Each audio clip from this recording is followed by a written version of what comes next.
Good morning and a very, very happy morning. We are experiencing Stillness Speaks, written by Eckhart Tolle, page number 98. जब हम किसी दूसरे इंसान को देखते हैं और महसूस करते हैं उनके प्रति बहुत सारा प्यार, जब हम प्रकृति की खूबसूरती को देखते हैं और चिंतन करते हैं, तो आपके अंदर बहुत ही गहराई से ना कुछ रिस्पॉन्ड करता है, कोई आंसर देता है। आँखों को बंद करें फॉर अ मोमेंट, एक क्षण के लिए, और फील करें उस प्यार के एसेंस को, सार को, या वो खूबसूरती जो आपके अंदर है, वो खूबसूरती, वो प्यार जो आपसे, जो आप हैं, उससे इनसेपरेबल है, कोई इसे अलग नहीं कर सकता। आपका सच्चा स्वभाव, आपका true nature. The outer form is a temporary reflection of what you are within, in your essence. आपका ये जो आखिर बाहरी आकार है ना, ये सिर्फ रिफ्लेक्शन है, और वो भी रिफ्लेक्शन जो परमानेंट नहीं है। जैसे आप हैं उसके एसेंस का, तो आपका जो विदिन है ये प्रभावित होता है आपके मूड से, आपके चिंतन से। तो जैसा आपका विदिन है वैसा ही आपका आउटसाइड आकार जो है ये बदलता रहता है। आपके सार के ऊपर आधारित है आपका बाहरी आकार। That is why love and beauty can never leave you, although all outer forms will.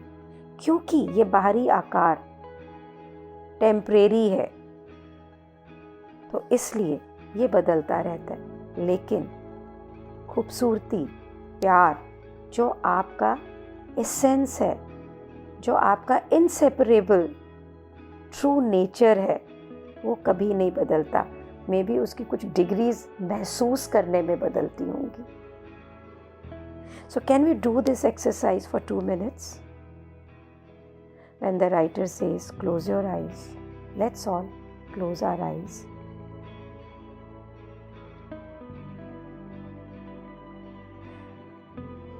Feel the essence of love. इतना प्यार, इतना प्यार, इतना प्यार, हर के प्रति प्यार।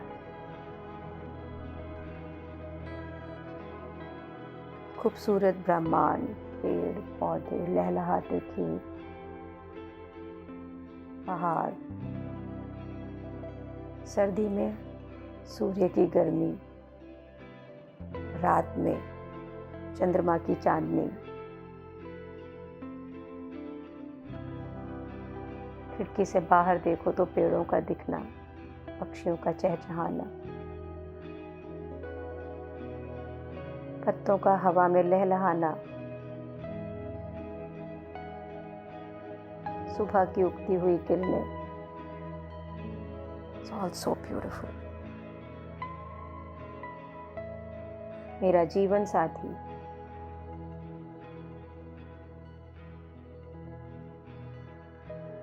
कभी लड़ता है, कभी प्यार करता है, कभी मेरी डांट खाता है, पर मेरे जीवन का साथी है। मेरे बच्चे कितने अधिकार से लड़ते हैं।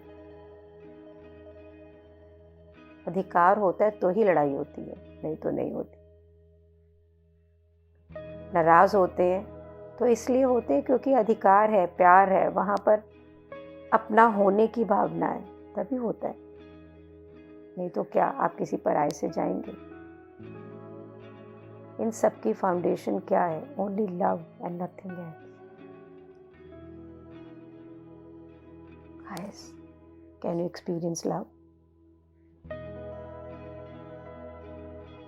Beauty in everything.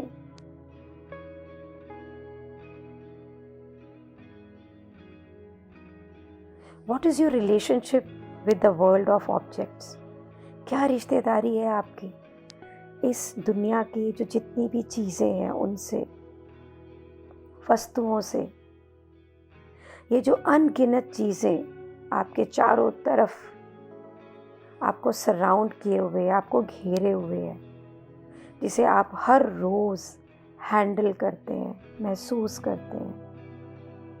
वो कुर्सी जिस पे आप बैठते हैं, वो पेन जिससे आप लिखते हैं, जो कार आप ड्राइव करते हैं, कप जिससे कॉफ़ी पीते हैं। क्या आपके लिए ये सिर्फ एक रास्ता है, एक एंड पे पहुंचने का? Is it only the means to your end? और do you occasionally acknowledge their existence? क्या आप देखते हैं और महसूस करते हैं और एक्नॉलेज करते हैं कि हाँ, ये मेरे जीवन में है, उनका होना, चाहे वो कितने भी थोड़े से समय के लिए हो, पर उनका होना।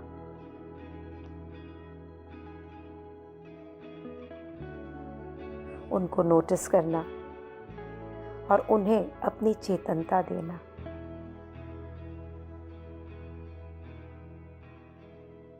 Have you ever thought like this?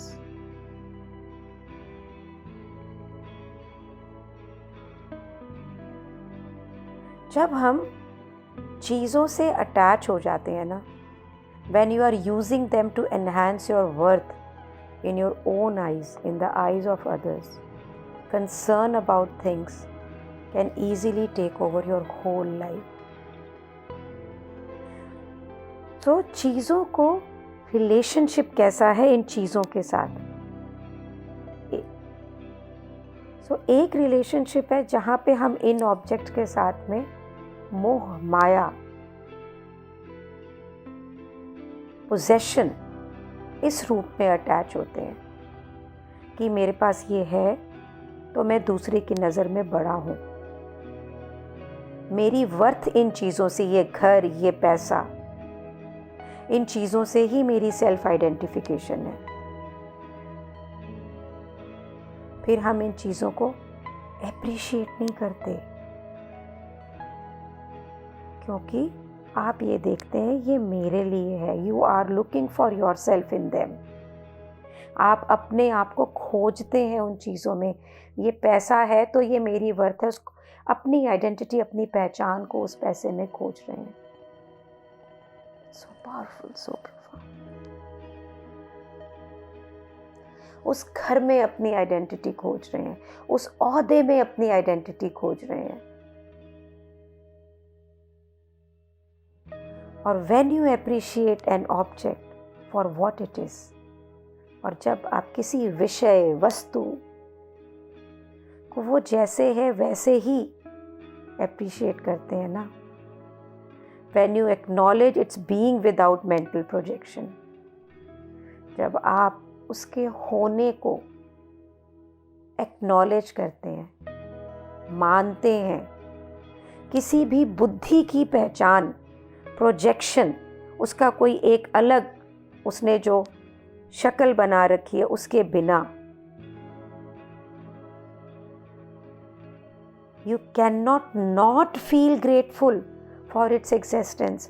ऐसा हो ही नहीं सकता कि आप ग्रैटिट्यूड में ना हो, शुक्रानों में ना हो, उसके सिर्फ होने के मात्र से।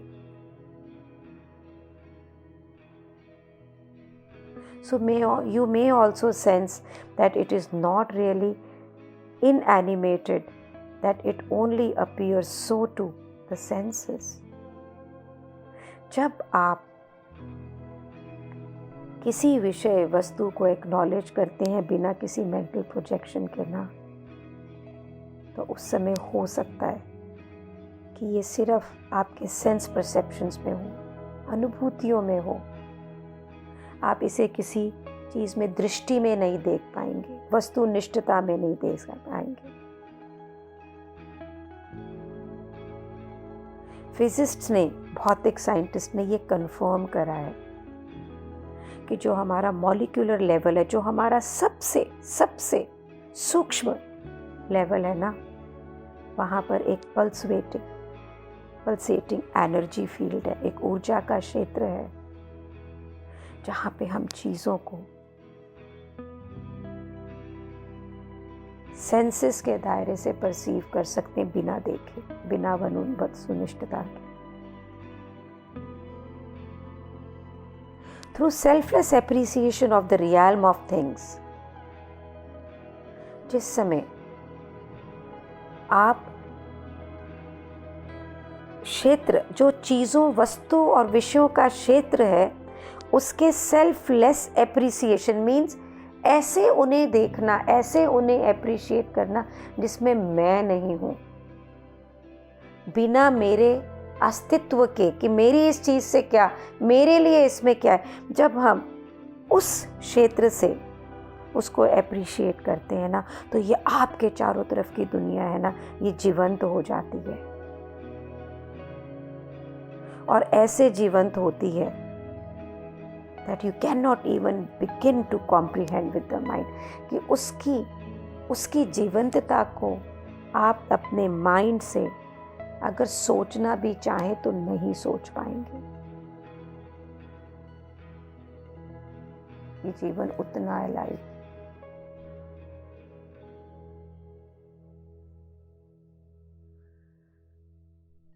Guys, can you just be there and experience this?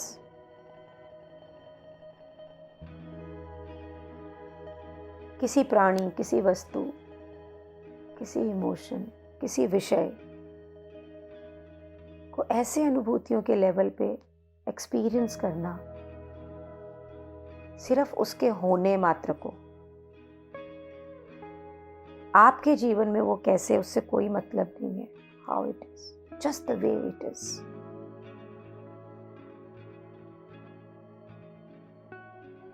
Whole, complete, perfect.